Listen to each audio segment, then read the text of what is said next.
For the most part of the 19th century, Ireland was the poorest nation in the entire world.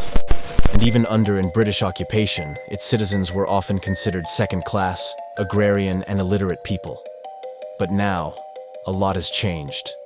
And Ireland is considered one of the richest nations in the entire world, richer than countries like Qatar, Switzerland, and Singapore. Google, Intel, Meta, Air BNB, and others global tech giants have set up their European regional headquarters in Ireland. From every perspective, Ireland as a nation is doing great, until you come to know that not everyone in the country seems to agree with that. A staggering 70% of the young population of the country is considering to leave the nation, mainly due to the economic conditions.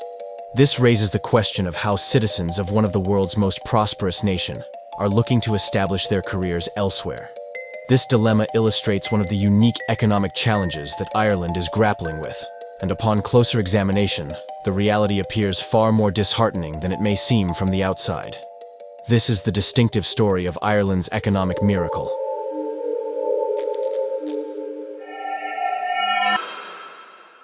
In the 19th century, the life of an Irish citizen was exceedingly challenging. The nation was under the control of the British Kingdom, which not only exploited the nation's resources, but also treated its people as second-class citizens. Furthermore, over 90% of the working population depended on farming and simple agriculture for their livelihood. On top of that, laws and social traditions dictated that all sons would inherit equal shares of their father's property, which usually consisted of land. This led to smaller and smaller pieces of land with each passing generation, resulting in reduced food production efficiency. As a consequence, the population found itself trapped in a perpetual food crisis. Ireland's lack of natural resources, inadequate capital investments, and excessive dependence on non-industrialized sectors made it more difficult for the nation to be prosperous. By 1922, although Southern Ireland gained independence from the British through a bloody war, it possessed only a few factories and textile mills, insufficient for Ireland's economy to recover from the damage caused by the conflict. Not only did the war devastate the already inadequate infrastructure of the nation, but the newly founded country also engaged in an economic war with its former ruler, the British Empire, leading to a massive debt crisis. In 1929, the Great Depression further crippled the already rocked economy. This worldwide crisis originated in the US and subsequently impacted other Western nations. By 1932, when the crisis subsided, the nation found itself more impoverished than ever before. During that period, there was a country that not only survived the Great Depression, but also saw its economy flourish due to its self-reliance, and that nation was none other than the communist Soviet Union. Its relative isolation from international banking and global trade shielded it from external economic shocks. In contrast, Ireland, in its quest for self-sufficiency and poverty alleviation, adopted socialism and pursued protectionist policies to isolate itself. The government immediately took control of major corporations and effectively restricted foreign investment and cross-border trade. Ireland was hardly industrialized to begin with, and these measures further contracted the nation's economy. More than 500,000 Irish people emigrated. As a result of its protectionist policies, Ireland also missed the post-World War II economic boom. By the 1950s, Ireland had fallen further behind its other European peers than it had been upon gaining independence. The change was required, and the failed economic policies needed to be rectified. Under the leadership of Prime Minister Sean Lamas, Ireland started to catch up with the industrialized world. The government soon privatized all of the industries again, foreign investment was encouraged, and trade barriers slowly lifted. The nation took massive steps in order to develop the economy. One of these, and the most prestigious step, was the establishment of Shannon Airport Free Zone.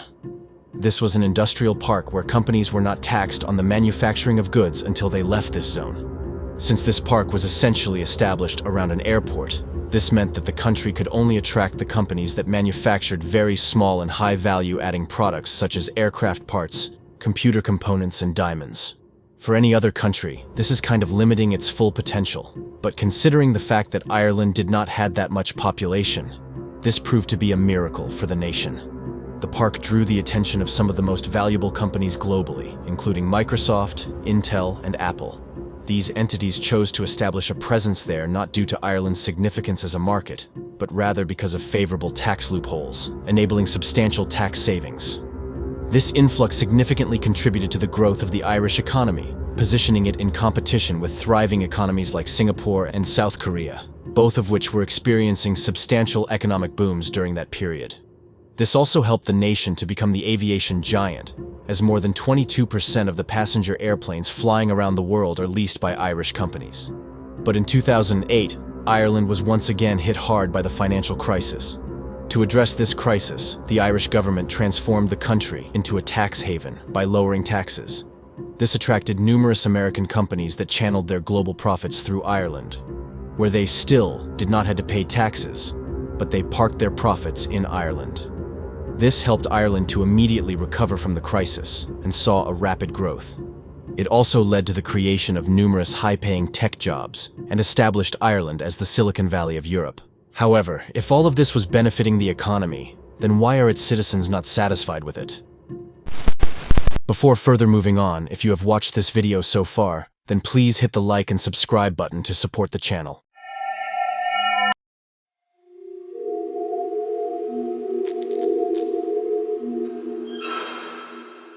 In recent years, Ireland has been facing a housing crisis. Government policies towards housing are quite unique and make it challenging for developers to create dense urban housing, as anyone can object and halt the entire project. This has resulted in a severe housing crisis, making housing unaffordable for many people. Despite numerous protests and promises, the government has been unable to resolve the issue. Furthermore, Ireland faces difficulties in undertaking large infrastructure projects such as highways and roads. With underfunded and overcrowded hospitals, the nation's social infrastructure is among the poorest in all of Europe. The highly qualified doctors are leaving for other countries. The fact is that Ireland is not the only country dealing with such a situation. However, this is a striking contrast between Ireland's economic reputation from the outside and the on-ground reality. In reality, Ireland is not as rich as it appears on paper. Ireland has an extremely high GDP per capita, surpassing its European counterparts, creating the impression that Ireland is well ahead of everyone else. However, when you examine other statistics, they will tell you a different story. The average salary in Ireland is high, but considering its GDP per capita, it falls short of what might be expected. The average salary is lower than in most Scandinavian countries and similar to countries like Belgium, Netherlands, and Austria. The crucial difference is that the GDP per capita of these countries is barely half that of Ireland's. Household disposable income, which measures how much money people actually have at their disposal, places Ireland below the European Union's average.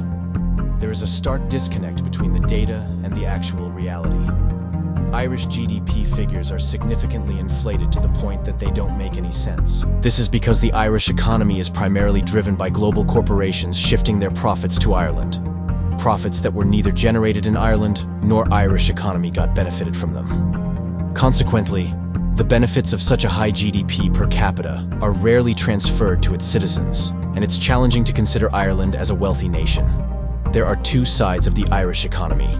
One is prosperous and rich, while the other side is dealing with crisis and economic challenges. Although major tech companies have their European headquarters in Ireland, this doesn't mean that every Irish person works for Google or Microsoft. These companies employ only a small fraction of the Irish workforce and rely heavily on highly qualified workers from various parts of the world. These well-paid workers drive up the prices of local goods and commodities, impacting those who work in the domestic economy and earn significantly less. While in Ireland, the attention often focuses on the prosperous tech sector, but the actual reality for many citizens is quite different. These inflated GDP measures also conceal many flaws and drawbacks of the Irish economy that would otherwise be readily apparent. For instance, Ireland carries one of the highest national debts globally. But this fact is often overshadowed because it is typically reported in relation to the country's GDP, and Ireland's GDP is significantly inflated. If you just put the GDP figures aside and then compare the country with other similar nations in the world, you will come to know that Ireland is miles away from being the wealthiest. Although due to massive pressure from public and governments around the world, the loophole that made the entire economic miracle possible was closed by an Irish law in 2015, which meant no new cooperate structure could be set up. The story of the Irish economy highlights that GDP figures are not the sole indicator of prosperity in a nation and can be misleading.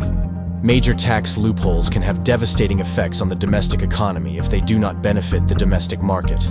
The Irish government has also recognized this and is now making efforts to keep its citizens content by avoiding such economic policies.